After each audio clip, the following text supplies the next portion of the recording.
This bonus episode is a bit out of character for me. I'm recording this at 8:24 a.m. and we'll be putting it out this same day, which is not my usual approach with podcast episodes. Usually the approach that I have is to have a number of episodes already in the can, so to speak, scheduled to go out on particular dates. I felt compelled to record this morning, even though a scheduled episode has already gone out today, because I'm feeling all kinds of things about what's going on at the moment in this country, in Australia, regarding men's use of violence. This week I've been having a lot of conversations with clients about their own personal experiences and the way in which we feel that the responses from the government, from the police, are just so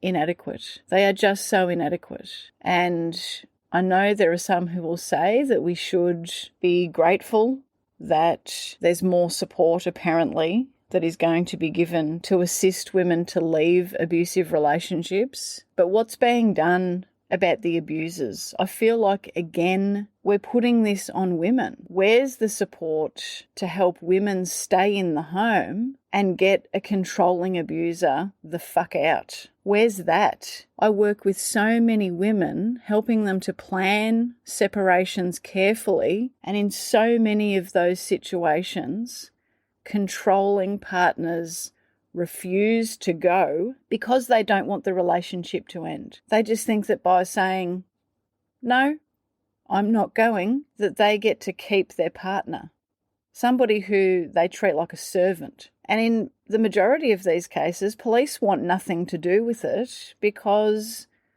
the reality is that the majority of family violence does not include physical abuse. It always involves coercive control, but so much violence from men, so much abuse from men is not physical in nature. I have so many clients who are saying to me that they just wish their partner would hit them so that then somebody would take them seriously, so that somebody then might help them to get him out of their home. Women want to be able to put an end to a controlling relationship without having to leave their own home, without having to take their children out of that home.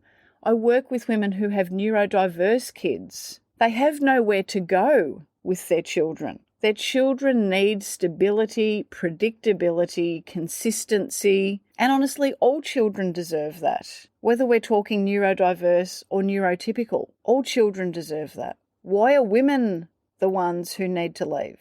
Understandably, there are women who want to leave, and having support to do that is so very important. But it should not be the responsibility of the woman to have to leave her own home, to have to take her children out of that space and allow a controlling abuser to stay there. There's so much to this that the government is not addressing. And if I have to hear the Victorian Police Commissioner talk about how wonderful VicPol is again, I probably will vomit, honestly. Just yesterday, I was talking to clients who had experienced ongoing trauma because of their involvement with police, to the point that I had several conversations with women whose former partners had breached intervention orders and they were contacted by police officers and essentially shamed. Yes, you heard that right. The victim survivors were shamed because apparently their former partners are just so sad. He just wants to see the kids. Is it true? Is it true that you're not even communicating to him about the kids? Is that true? For fuck's sake, we are talking about men who are controlling, who are abusive, where there are intervention orders in place, where they are not supposed to be initiating any contact with their victims. And yet when they do, when they breach those orders, there are police officers who are colluding with the victim narrative of the perpetrator. Oh, he's so sad. Fuck off. It is not a woman's job to make a man feel better. If you're listening to this, if you are a victim survivor who is listening to this, if you have been shamed by anyone, whether it's your abuser, police, friends, family members, if you have been shamed by anyone into feeling that you are responsible for your abuser's emotions, please know his emotions are not your fucking job. That is not on you. He is a grown man. He is a grown man. And to anyone who is putting responsibility for an abuser's emotions onto a victim, you should be ashamed. It is a disgrace. Now, I know that there are so many fantastic police officers in Victoria and around the country. I know that. But there are also many who have very, very problematic, misogynistic values, beliefs, and attitudes about women and the role of women. With the women who I spoke to yesterday who had these horrific re-traumatizing experiences with police officers, they should be able to trust that when they are reporting a breach of an intervention order, they should be able to trust that the police officer that they speak with is going to prioritise holding the perpetrator to account, not colluding with the perpetrator's victim narrative. That is what we've got going on here, and it is showing up in so many different systems and institutions. And I'm not even going to get started on lawyers and the court system. I'm feeling all the things today. I'm feeling so angry on behalf of my clients who have had those experiences this week. I'm feeling so angry on behalf of all women in this country who have experienced that same treatment and who will in future. Because these values, attitudes, and beliefs, they don't change easily. They don't change easily. And I feel at a real loss as to whether there is even any incentive from anywhere to do something about this problem.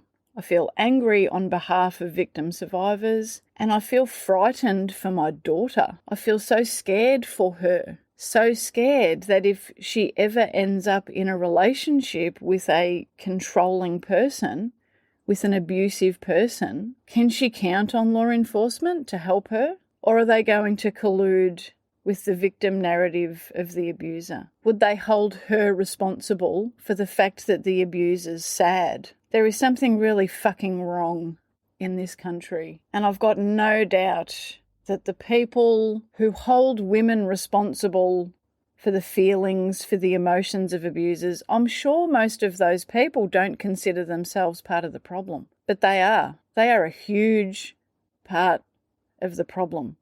Because as long as these men can find someone to collude with them, can find a supportive ear, where is the incentive to change? Where is the incentive to develop any insight? Where is the ability to connect the dots between their controlling and abusive behaviour and the results that they see in their life? The women I work with who have had to take intervention orders out on their former partners did so because they were so frightened of somebody who they once loved, someone who they thought once loved them. It's the behaviour of these men that is the problem, and yet the responsibility is consistently being put back onto victim survivors. Oh, he's just sad. Oh, he's just lonely. Oh, he just wants to see his kids. Fuck that. I'm sure these men are feeling sad and lonely. They're emotionally immature. I've got no doubt they need support, and they should have that support. But it is absolutely never the responsibility of a partner or a former partner to provide that support when there has been elements of control or abuse in that relationship. If you're in a relationship with a controlling abuser, or if you have managed to leave a relationship from a controlling abuser, if you have moments of feeling guilty, of feeling shame, of feeling that you're responsible for the fact that he might be lonely or sad or missing the kids, or if there are other people in your world who are encouraging you to feel that way, who are gaslighting you, who are distorting your reality, who are supporting, enabling and advocating for your abuser, who are making you feel as though you somehow owe something to your abuser because he's sad, please know it is not your fucking job. There's a moment where the noise stops landing, where the chaos loses its hold. That's it for today's episode of the Post-Separation Abuse Podcast.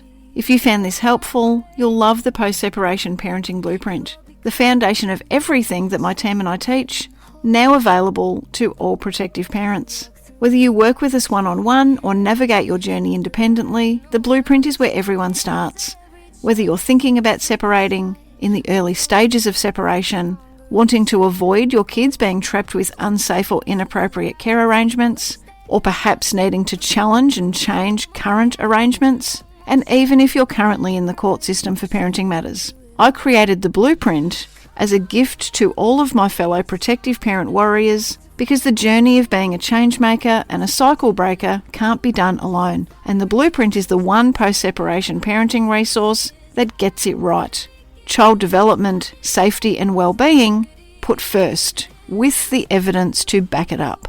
The blueprint gives you the same strategic frameworks that my team and I use in private one-on-one coaching, and it's available on an online platform for you to access whenever and wherever you need. You can also ensure that you're up to date with any new announcements by checking in regularly to the website danielleblackcoaching.com.au. Until next time, take care. And please always remember, you are your child's greatest protector.